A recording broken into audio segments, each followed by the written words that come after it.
오늘도 말씀과 기도로 하루를 시작하는 모든 성도님들을 축복합니다. 이 아침에 함께 묵상하실 말씀은 요한복음 21장 15절에서 25절입니다. 같이 말씀 읽겠습니다. 그들이 조반 먹은 후에 예수께서 시몬 베드로에게 이르시되 요한의 아들 시몬아 내가 이 사람들보다 나를 더 사랑하느냐 하시니 이르되 주님 그러하나이다. 내가 주님을 사랑하는 줄 주님께서 아시나이다.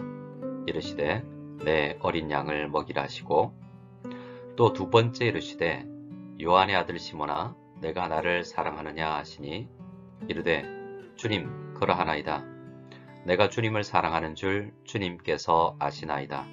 이르시되 내 양을 치라 하시고 세 번째 이르시되 요한의 아들 시몬아 내가 나를 사랑하느냐 하시니 주께서 세 번째 내가 나를 사랑하느냐 하심으로 베드로가 근심하여 이르되 주님 모든 것을 아시오매 내가 주님을 사랑하는 줄을 주님께서 아시나이다. 예수께서 이르시되 내 양을 먹이라. 내가 진실로 진실로 내게 이르노니 내가 젊어서는 스스로 띠띠고 원하는 곳으로 다녔거니와 늙어서는 내 팔을 벌리리니 남이 내게 띠띠우고 원하지 아니하는 곳으로 데려가리라. 이 말씀을 하심은 베드로가 어떠한 죽음으로 하나님께 영광을 돌릴 것을 가르치심이르라. 이 말씀을 하시고 베드로에게 이르시되 나를 따르라 하시니 베드로가 돌이켜 예수께서 사랑하시는 그 제자가 따르는 것을 보니 그는 만찬석에서 예수의 품에 의지하여 주님을 파는 자가 누구 오니까 묻던 자더라. 이에 베드로가 그를 보고 예수께 여짜오되 주님 이 사람은 어떻게 되겠사옵나이까? 예수께서 이르시되 내가 올 때까지 그를 머물게 하고자 할지라도 내게 무슨 상관이냐? 너는 나를 따르라 하시더라. 이 말씀이 형제들에게 나가서 그 제자는 죽지 아니하겠다 하였으나 예수의 말씀은 그가 죽지 않겠다 하신 것이 아니라 내가 올 때까지 그를 머물게 하고자 할지라도 내게 무슨 상관이냐 하신 것이르라. 이 일들을 증언하고 이 일들을 기록한 제자가 이 사람이라. 우리는 그의 증언이 참된 줄 아노라. 예수께서 행하신 일이 이 외에도 많으니 만일 낱낱이 기록된다면 이 세상이라도 이 기록된 책을 두기에 부족할 줄 아노라. 아멘. 오늘 말씀으로 요한복음이 대단원의 막을 내리게 됩니다. 그런데 오늘 말씀을 읽어보면 차라리 요한복음은 20장으로 마무리가 되는 것이 더 깔끔한 결말이 아닐까 생각이 들 정도로 어쩌면 사족이나 부록 같은 느낌이 드는 것도 사실입니다. 하지만 요한은 마지막에 21장을 통하여 우리가 깨달을 것이 분명히 있기에 기록하고 있을 것입니다. 오늘 본문의 말씀은 갈릴리 호수 디베랴 쪽 호숫가에서 예수님을 만났을 때의 상황을 기록한 것인데요. 예수님께서 부활하신 후에 제자들에게 세 번째로 나타났던 때입니다. 요한은 예수님이 바닷가에서 숯불을 피워 놓으시고 생선을 굽고 계셨다라고 이야기를 하는데요. 한글 성경으로 읽으면 이 부분이 잘 구분이 되지 않지만 헬라 원어 성경으로 읽어보면 여기서 예수님께서 피워 놓으신 숯불과 18장에서 예수님께서 잡혀서 신문당하시던 밤에 대제사장의 집의 뜰에서 베드로가 추위를 피하여 쬐던 숯불과 같은 단어를 사용하고 있습니다. 예수님은 의도적으로 그때와 그때를 떠올릴 수 있는 상황을 재현해 놓고 계신 것이라는 것입니다. 예수님은 지금 베드로로 하여금 다시는 기억하고 싶지 않은 그날 밤의 기억을 떠올리게 하고 계시다는 것입니다. 그렇게 보면 예수님은 베드로에게 잔인하다 싶을 정도로 그날의 상황을 재현하는 것이 아닌가 생각이 들 정도입니다. 부활하신 예수님을 다시 만나는 기쁨도 있지만 베드로는 그날의 기억으로 인해서 예수님 앞에서 어찌할 바를 몰랐을 것 같습니다. 조금 전 겉옷을 입고 추운 호수에서 수영을 해서 무트로 나왔기 때문에 그날 밤처럼 베드로는 또 추위도 느꼈을 것 같습니다. 예수님께서 베드로에게 질문하는 내용을 보면 이 상황은 그날의 재현이라는 것이 분명합니다. 예수님은 지금 그날에 자신을 부인했던 베드로에게 상처를 주시려는 의도가 아님을 우리는 예수님의 성품을 기억하면서 충분히 짐작할 수 있을 것입니다.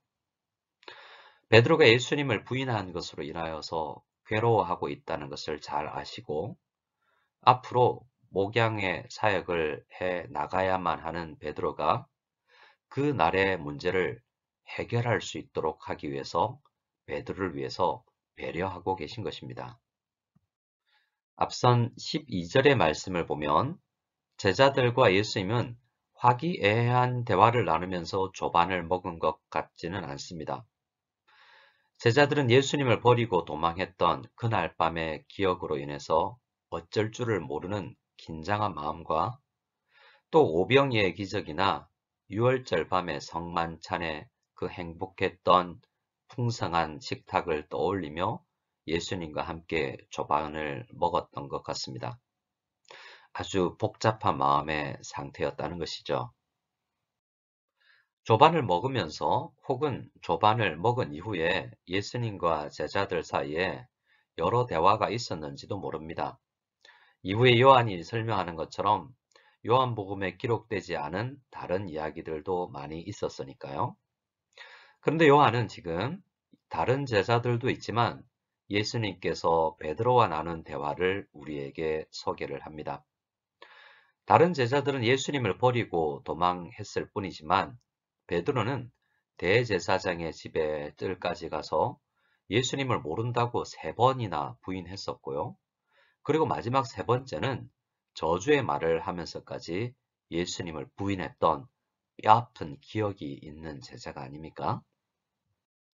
그날 밤에 매질을 당하시는, 고초를 당하시는 예수님과 시선이 마주쳤고 베드로는 밖으로 뛰쳐나가서 자괴감으로 인하여서 한없이 울었다라는 것을 우리는 알고 있지 않습니까? 그날 밤 이후 베드로는 자신의 잘못으로 인해서 심한 자책감에 사로잡혀 있었을 것이 분명합니다. 예수님을 3번이나 부인한 베드로가 지금 회복할 수 있도록 예수님은 3번의 질문을 통해서 그에게 기회를 제공하고 있는 장면을 우리는 묵상하고 있는 것입니다. 첫 번째 질문을 보겠습니다. 예수님은 베드로에게 요한의 아들 시몬아, 내가 이 사람들보다 나를 더 사랑하느냐라고 질문하십니다. 많은 학자들은 예수님은 베드로에게 아가페의 사랑으로 나를 사랑하느냐라고 질문했는데 베드로는 필레오의 사랑으로 사랑한다라고 답했다는 것을 주목하기도 합니다. 이전에는 어떤 사람보다 예수님을 더 사랑한다고 장담했던 베드로가 지금은 한 단계 낮은 의미에서 그러한 숭고한 사랑으로 주님을 사랑하지는 못하는 자신의 한계를 인정하고 대답을 하고 있는 것이다 라고 해석하는 것입니다. 또 어떤 학자들은요, 아가페나 필레오가 사랑의 깊이에 대한 차이가 없는 동일한 단어이다 라고 말하기도 합니다. 어떠한 경우이든 지금 예수님은 이전에 베드로가 다른 제자들보다도 자신이 예수님을 더 사랑합니다 라고 고백했던 그날의 마음이 진심이었는지를 묻고 있다는 것입니다. 그런데 베드로의 대답을 보면 어떤 면에서는 좀 이해하기가 어려운 면도 있습니다. 주님, 그러하나이다. 내가 주님을 사랑하는 줄 주님께서 아시나이다 라고 자신있게 말하는 것 같기 때문입니다. 사실 예수님을 부인했다면 면목이 없어서라도 어떻게 이렇게 말할 수가 쉽지 않을 것 같기 때문이죠. 그런데 베드로는 비록 자신은 예수님을 부인한 죄인이기는 하지만 연약하기는 하지만 예수님을 사랑하는 것만큼은 거짓이 아니라고 떳떳하게 고백하고 있습니다. 이러한 베드로의 자세는 자신의 과오를 깨닫지 못하는 뻔뻔한 자세인 것 같다라고 생각할 수 있겠지만 베드로는 이미 예수님께서 조반을 직접 준비하시며 식사 자리에 초청하신 사실 안에서 이미 예수님께서 자신을 용서하시고 받아들이고 계시다라는 것을 깨달았기 때문에 이러한 대답을 하고 있는 것이다라고 우리는 해석을 할 필요가 있습니다. 유월절 만찬 자리에서 예수님께서는 베드로 자신을 포함한 제자들이 예수님을 부인하고 도망할 것을 아시면서도 그 식사 자리에서 사랑에 대해서 설교를 하시고 섬김에 대해서 설교를 하시고 이분이 우리를 끝까지 사랑하시는구나 라는 것을 깨닫게 하셨고요. 지금 이 아침 조반을 통해서도 베드로는 우리 주님께서 나를 그럼에도 불구하고 사랑하시는구나 라는 것을 깨달았다는 것입니다. 예수님은 자기의 사람들, 자기의 제자들의 못난 모습을 아시면서도 사랑을 주셨고 그 사랑은 세상 끝날까지 거두어지지 않는 숭고한 사랑이라는 것을 깨달았던 것입니다. 우리도 이 예수님의 끝까지 사랑하는 사랑을 꼭 붙들어야 되겠습니다. 이렇게 세 번의 질문을 통해서 예수님은 베드로의 그 연약했던 과거를 회복시키십니다. 힐링을 시키셨다는 거죠. 그리고 세 번이나 연거푸 예수님의 어린 양들을 목양하라는 사명을 다시 재확인시켜 주십니다. 제자들에게는 땅 끝까지 가서 복음을 전해야 하는 세계 선교의 사명도 있지만 교회 안에서 한 공동체 안에서 한 사람 한 사람을 사랑하며 돌보는 목양의 사명도 그들에게 있었기 때문입니다. 요한복음은 그래서 세계 선교보다는 목양을 하는 목회자의 자세가 어떠해야 할지에 대해서 강조하고 있는 것이죠. 이 땅에 있는 목회자들은 다 연약합니다. 그럼에도 불구하고 예수님을 향한 사랑이 분명하다면 예수님은 그 사람을 계속 회복시키시고 성장시키시면서 예수님께서 십자가의 사랑으로 구원해 놓은 그 어린 양들을, 그 연약한 사람들을 목양하도록 맡기시는 것입니다.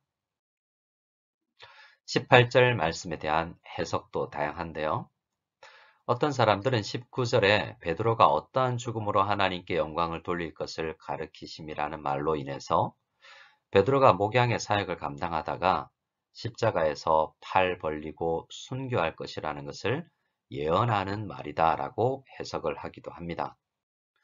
하지만 원어 성경을 보면 팔을 벌리다가 아니라 손을 내밀다라고 되어 있습니다. 영어 성경들에서는 그렇게 번역을 원어의 의미를 살려서 하고 있는 것을 보게 되는데요. 그래서 이 말은 젊어서는 자기의 뜻대로 자기의 의도대로 사역을 하는 연약함이 베드로에게 그리고 목회자들에게 있지만 점점 하나님께 손을 내밀고 다른 사람들에게 손을 내미는 섬김의 자세로 사역을 하게 될 것이라는 성숙해 나가게 될 것이다 라는 의미로 해석하는 것이 더 옳은 해석인 것 같습니다. 그래서 이 말씀은 순교를 통해서 하나님께 영광을 돌릴 것이다 라는 의미보다는 젊을 때부터 늙어가면서 점점 성숙해가는 과정을 통해서 점점 섬김의 자세로 나이가 들어가면서 그러한 성숙한 상태에서 이 땅의 사명을 마무리하여 하나님께 영광을 돌리는 사람이 될 것이라는 예언으로 보아야 되겠습니다. 그리고 우리 주님께서는 베드로를 그러한 사람으로 만들어 가시겠다는 의지를 표현하고 있는 것입니다. 19절 마지막에 나를 따르라 라는 명령도 그래서 동일한 의미로 해석해 볼 필요가 있겠습니다. 목회를 하는 사람은 날이 가면서 점점 예수님의 섬김을 닮아가는 사역자가 되어야 한다는 것을 강조하고 계신 것이죠. 나를 따르는 사람이 되라라는 것입니다. 그런데 21절 말씀을 보면 아직도 베드로는 연약한 것을 보게 됩니다. 요한을 자기의 경쟁 상대로 생각하고 있는 연약한 모습을 보게 되는 것이죠. 아직은 나이가 들어가지 않은 젊은 자기의 뜻이 생각이 더 강한 상태라는 것입니다. 아직 베드로가 젊은 것이죠. 그래서 사역을 하면서 다른 사람들과의 비교를 통해서 자기의 우월감을 나타내려는 성향이 여전히 그에게 있는 것입니다. 하지만 예수님은 다시 한번 말씀하십니다. 다른 사람 보지 말고 나를 보고 나에게 손을 내밀고 나를 따르라라고 말씀하면서 말입니다. 그렇습니다. 우리는 날마다 사역자나 모든 성도님들이나 예수님을 따르고 예수님만 바라보는 그런 신앙생활을 해 나가야 할 것 같습니다. 오늘 말씀을 통해서 우리는 제자들이 교회에서 목양을 담당하는 목회자들이 얼마나 연약한 존재인지를 깨닫게 됩니다. 또한 예수님은 목회자의 연약함을 잘 아시지만 성도들의 부족함을 잘 아시지만 그들에게 자신의 어린 양을 맡기고 있는 것을 보게 됩니다. 목회자나 교사나 구역장이나 직분자나 우리 모두 다 연약하고 넘어지지 않습니까?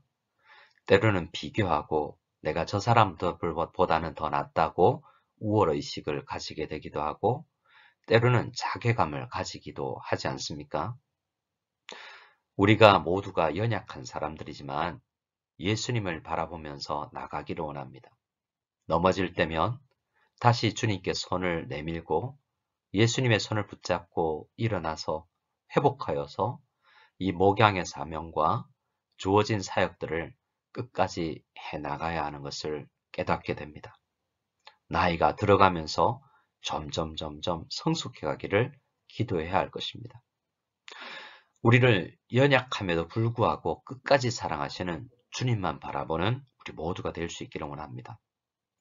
연약하여서 넘어지는 다른 사람들을 보면 예수님처럼 같이 품어주고 격려하며 그렇게 주님께 영광 돌리는 사람들로 성숙해 나아갈 수 있도록 우리 서로를 격려하며 사랑하며 주님 바라보고 나아가는 신앙생활을 해나가기를 원합니다. 오늘 이 아침에는 연약한 성도들을 생각하며 부족하지만 주님께 손을 내밀며 사역을 해나가는 이 땅의 모든 사역자들, 저를 포함한 우리 교회의 사역자들을 생각하면서 긍휼히 여기며 하나님께 우리 모두가 영광 돌리는 그러한 주님의 제자들이 다 될 수 있기를 바라보며 간절히 기도하는 이 아침이 다 될 수 있기를 소원합니다. 함께 주기도문 드리겠습니다. 하늘에 계신 우리 아버지여, 이름이 거룩히 여김을 받으시오며 나라가 임하시오며 뜻이 하늘에서 이루어진 것 같이 땅에서도 이루어지이다. 오늘 우리에게 일용할 양식을 주시옵고 우리가 우리에게 죄 지은 자를 사하여 준 것 같이 우리 죄를 사하여 주시옵고 우리를 시험에 들게 하지 마시옵고 다만 악에서 구하시옵소서. 나라와 권세와 영광이 아버지께 영원히 싸움나이다. 아멘.